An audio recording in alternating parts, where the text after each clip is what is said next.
अस्सलाम वालेकुम स्टूडेंट्स। आज हमारा टॉपिक है difference between primary and secondary cell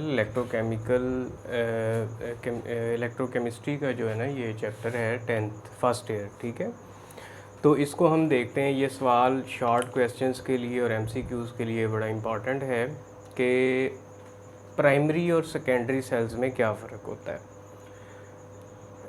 पहला डिफरेंस का पॉइंट, इसकी डेफिनेशन भी आप कह सकते हैं कि non rechargeable cells are called primary cells. ठीक है जी, जो नॉन रीचार्जेबल सेल होते हैं, जो चार्ज नहीं हो सकते दोबारा एक दफ़ा यूज़ के बाद, यानी डिस्पोजेबल होते हैं, वो प्राइमरी सेल्स होते हैं। ठीक है जी, इनकी मिसाल अगर लें अल्कलाइन बैटरी, ठीक है, या सिल्वर ऑक्साइड्स, ठीक है ना, बैटरीज़। अब अल्कलाइन बैटरी के साथ आप जो है ना काफ़ी सारे लोग फेमिलियर होंगे। तो ये बेटा आपने सेल देखा होगा, ये सेल खिलौनों में, क्लॉक में ये यूज़ होता है, टीवी रिमोट्स में। ठीक है, ये इस तरह का सेल होता है, इसको हम अल्कलाइन बैटरी कहते हैं। ठीक है, बैटरी और सेल का डिफरेंस जो है वो हमारे अगले लेक्चर में शामिल होगा। बैटरी और सेल में क्या डिफरेंस होता है। ठीक है, कोई इतना ख़ास डिफरेंस तो नहीं होता।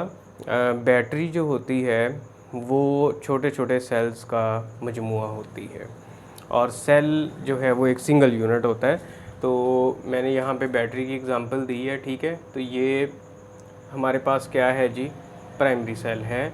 और अल्कलाइन सेल बैटरी के बाद सिल्वर ऑक्साइड बैटरी है, यानी कि सिल्वर ऑक्साइड बैटरी बेटा आप लोगों ने देखा होगा कैलकुलेटर के जो छोटे छोटे सेल्स होते हैं, सिल्वर से कलर के ये होते हैं। ठीक है, छोटे छोटे सेल्स होते हैं। ठीक है, इस तरह के गोल से होते हैं। जो वॉचेस आप हाथ में पहनते हैं, जैसे ये वॉच है, तो इसके अंदर जो सेल यूज़ होते हैं ये सिल्वर ऑक्साइड बैटरी, यानी कि अब आपको इन दोनों का आपकी डेली लाइफ में यूज़ है। जब ये ख़त्म हो जाते हैं दोबारा हम इन्हें रीयूज़ नहीं कर सकते। ठीक है ना, यानी रीचार्ज नहीं कर सकते, ये डिस्पोज हो जाते हैं।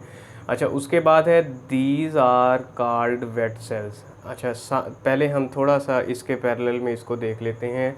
ये नॉन रीचार्जेबल हैं, ये चार्जेबल हैं। ठीक है, rechargeable cells are called secondary cells. For example lead accumulator, nickel cadmium. ठीक है, निकल कैडमियम जो बैटरीज़ हैं वो हमारे पास क्या हैं जी, इस सेल सेकेंडरी सेल की एग्जांपल हैं। अब ये जो लेड अक्यूमुलेटर है या लेड स्टोरेज बैटरी भी कहते हैं, आपने कार की बैटरी देखी होगी, उसके ये 6 पॉइंट्स होते हैं। इसमें एक्चुअली 6 सेल्स लगे हुए होते हैं। ठीक है ना, जो कि हर सेल 2 वोल्ट प्रोवाइड करता है। तो 2 को हम 6 से मल्टीप्लाई करेंगे तो कितने वोल्ट बनते हैं, 12 वोल्ट। तो ये चार्ज हो सकती हैं। ठीक है, इसके अलावा निकल कैडमियम बैटरी आपने ये देखी है, ये लैपटॉप वगैरह में यूज़ होती है चार्जिंग के लिए। ठीक है ना, मतलब 7-8 घंटे आपकी अच्छी बैटरी टाइमिंग दे देती है, उसके बाद आपको दोबारा उसको चार्ज करना, वो निकल कैडमियम। इसको हम कैपिटल में इस तरह भी लिख सकते हैं, निकल कैडमियम को। अच्छा, इसमें देखें ये ड्राई सेल्स होते हैं, आपको पता है इनमें पाउडर फॉर्म, थोड़ा सा पाउडर होता है। ये वेट होते हैं, आपको इनमें एसिड होता है। ठीक है, ये वेट सेल्स होते हैं। ये डिस्पोजेबल होते हैं, इनको हम ज़ाया कर सकते हैं, लेकिन ये काफ़ी टाइम चलते हैं। इनको सिर्फ प्रॉपर मेंटेनेंस और रीचार्जिंग की ज़रूरत होती है। ठीक है जी, they are smaller in size, they are larger in size. तो ये बड़ा हमारा टॉपिक था आज का। ठीक है, ये शॉर्ट में सवाल किस तरह से आता है, what is secondary cell, give 2 examples, या what is primary cell, give 2 examples, या differentiate between primary and secondary cells. तो इस हवाले से ये आएगा। एमसीक्यूज़ इस तरह से पूछ लेंगे जी, lead accumulator is an example of, किसकी, सेकेंडरी सेल्स की है या प्राइमरी की। तो आपको पता है ये सेकेंडरी में आ रही है, तो ये मज़ीद डिटेल में हम इसको पढ़ेंगे जी। इसका आप एक जो है ना स्क्रीनशॉट ले लें। आज के लिए इतना है, अगले लेक्चर में इंशाल्लाह मिलते हैं। अल्लाह हाफ़िज़।